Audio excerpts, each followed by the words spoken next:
This is The Lost Interviews. I'm Jim Lesky. And I'm Albert Canil.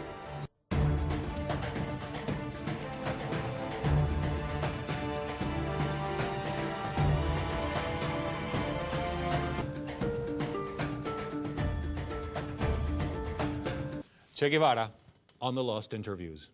Our interview today takes place in the Bolivian jungle, near the village of La Higuera, on the afternoon of October 8, 1967, only hours before his capture and execution.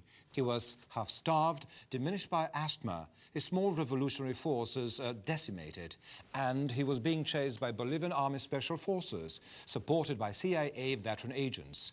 These were his last hours, yet he didn't know it. Deep down, he trusted that some sort of stroke of good luck would allow him to escape a tragic destiny once again.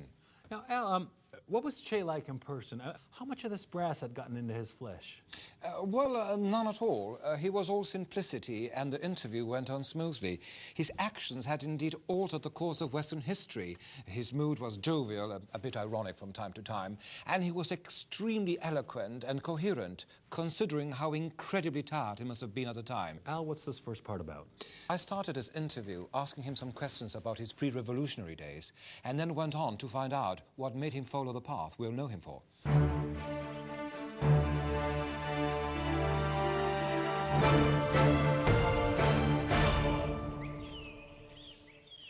From Venezuela, you returned to Argentina, where you graduated as a medical doctor. But in 1953, you returned here to Bolivia, this time by train. What was the atmosphere in Bolivia then? Ya se había producido la reforma agraria. Todos los días se escuchaban tiros, había heridos y muertos por armas de fuego. Y el gobierno mostraba una total inoperancia. In Chile, you came in contact with the United Fruit Company, which belonged to the Rockefellers. In Guayaquil, you even boarded one of the company's cargo vessels. What was your impression of them? He pasado por los dominios de la United Fruit, convenciéndome una vez más de lo terrible que son esos pulpos capitalistas.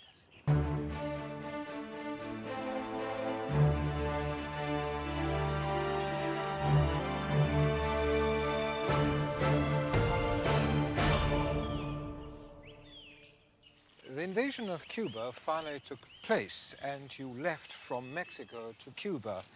It was on a yacht, the Granma. What was it like there? El barco entero presentaba un aspecto ridículamente trágico.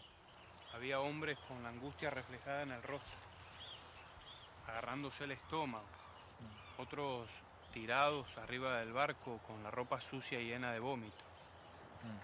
Once the revolutionary government had been established, you were named Minister of Industry, President of the National Bank of Cuba, and were in charge of the education of the army. How could you cope with so much? Have you ever asked yourself, why bring the revolution to countries who don't want it? First the Congolese, now the Bolivians. Why do you insist? Al principio, los pueblos siempre se resisten a la revolución, pero luego esta empieza a tener éxito y se acoplan enseguida. En el Congo ni siquiera pudimos empezar la revolución, pero aquí en Bolivia llegamos y todavía estamos peleando. Isn't you a kind of suicidal side of yours? Don't you value life at all? Un revolucionario siempre valora su vida. Thank you for the interview. De nada.